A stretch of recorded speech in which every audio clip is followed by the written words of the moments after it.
लोकतंत्र का महापर्व पूरे भारत में पूरे जोश खरोश से प्रारंभ है। नामांकन की प्रक्रिया गाजीपुर में 7वें चरण के लिए प्रारंभ है और 1 जून को मतदान होना है। आज से 7 तारीख से लेके और 17 तारीख तक नामांकन की प्रक्रिया में आज पहले दिन नामांकन के पहले दिन लगभग 19 लोगों ने नामांकन पत्र खरीदा। आइए जानते हैं गाजीपुर का लोकसभा चुनाव क्या कहता है, जनता किसे चाहती है और जनता की मुद्दा क्या है। हमारे साथ एक भाई साहब हैं जो ऑलरेडी स्वास्थ्य विभाग से है, छुट्टियों में घर आए हुए हैं। लंका मैदान में हम हैं, अपने परिवार के साथ टहलने आए हैं। अपना परिचय देते हुए बताएं कि इस लोकसभा चुनाव में आपके क्या मुद्दे हैं और कैसा होना चाहिए। मेरा नाम दीपक है, मैं स्वास्थ्य विभाग में काम करता हूं और जहां तक लोकसभा चुनाव की बात है तो यहाँ मुख्यतः लड़ाई जो है भाजपा और सपा के बीच में दिखाई दी और जनता के नाते मेरा मुद्दा है क्षेत्र का विकास। अच्छी सड़कें हो, अच्छे स्कूल हो, अच्छी स्वास्थ्य सुविधा हो और इसी के लिए हम लोग मतदान करेंगे।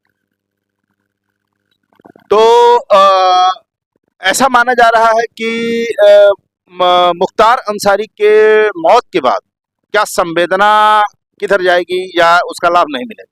इस संवेदना की तो कोई बात नहीं, माफिया सरगना थे तो उनसे तो कोई संवेदना हो नहीं सकती और जो भी ऐसा मानता है वो खुद भी माफिया प्रवृत्ति का होगा तभी ऐसा मानेगा। तो उनसे कोई संवेदना किसी की जुड़ी नहीं है। हम लोग विकास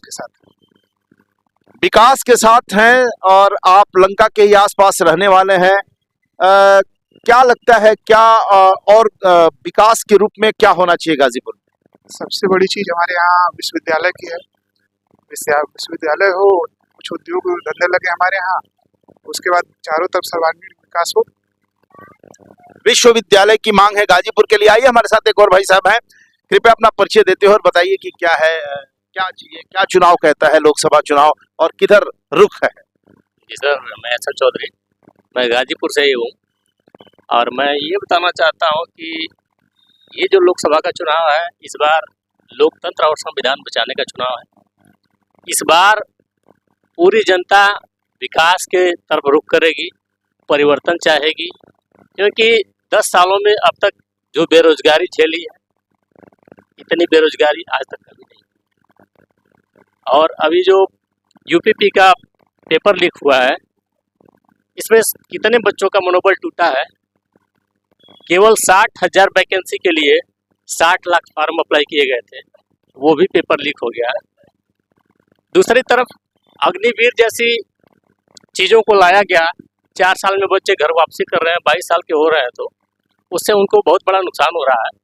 इसलिए इस बार परिवर्तन, सत्ता परिवर्तन की बात आप कर रहे हैं। क्या लगता है यदि विकास की भी बात कर रहे हैं तो विकास पुरुष मनोज सिन्हा जी कहे जाते थे, तो क्या लगता है इस बार विकास पुरुष की हवा खराब है? विकास पुरुष मनोज सिन्हा जी थे, सही बात है, लेकिन विकास पुरुष मनोज सिन्हा जी इस बार है नहीं तो कुछ कहा नहीं जा सकता। वर्तमान सांसद ने क्या किया गाजीपुर के? वर्तमान सांसद ने अभी तक कुछ नहीं किया क्योंकि उनको ऐसी कोई पावर ही नहीं मिल पाई। तो आप लोग फिर पूरा किसे पावर देना चाहेंगे? अभी कुछ कहा नहीं जा सकता, दोनों का गेम बराबर बराबर है। दोनों का गेम बराबर बराबर। हमारे साथ एक और भाई साहब है, परिचय देते हुए बताइए कि इस लोकसभा चुनाव में किधर रुख हो रहा है और क्या मुद्दे हैं। भाजपा जीत रही है 2 लाख ज्यादा वोटों से, 2 लाख से ऊपर से। भाजपा ने बहुत विकास किया है। भाजपा ने विकास तो पहली बार भी किया था जबकि मनोज सिन्हा जी हार गए। यहाँ जातिवाद से जकड़ा हुआ जिला है, जातिवाद ने हरा दिया सिन्हा जी को, इसलिए कि वोटों का बहुत ज्यादा तालमेल था। 12 से 13 लाख वोट उनकी थे, तब भी मनोज सिन्हा जी ने यहाँ से 1.5 लाख से ज्यादा वोट मिला था पिछली बार से।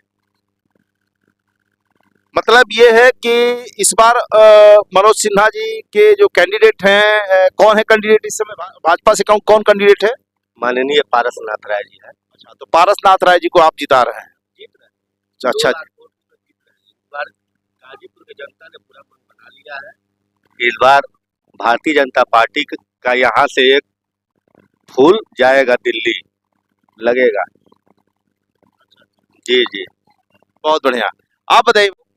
कोई काबिल प्रत्याशी है नहीं। और बेरोजगारी सबसे बड़ी मुद्दा है, और 10 सालों से ये जनता बहुत ज़्यादा बेरोजगार हो चुकी है, और इसका दंश ये जिला पिछली बार भी जवाब दिया, आगे ट्राई भी जवाब देगा। बगावती जिला है। मतलब कि आप रुख किधर है, हवा किधर है? बीजेपी यहाँ लड़ाई से बाहर है। बीजेपी लड़ाई से बाहर है ऐसा कहना? लड़ाई में है नहीं। बीजेपी लड़ाई से बाहर नहीं है तो कौन कैंडिडेट यहाँ से जीत रहा है आपके अनुसार? यहाँ से सपा और बसपा का है लड़ाई, यही दोनों है। चुनावी दंगल से भाजपा बाहर है, आपका कहना है कि सपा और बसपा मुख्य लड़ाई में है। अब देखते हैं ऊंट की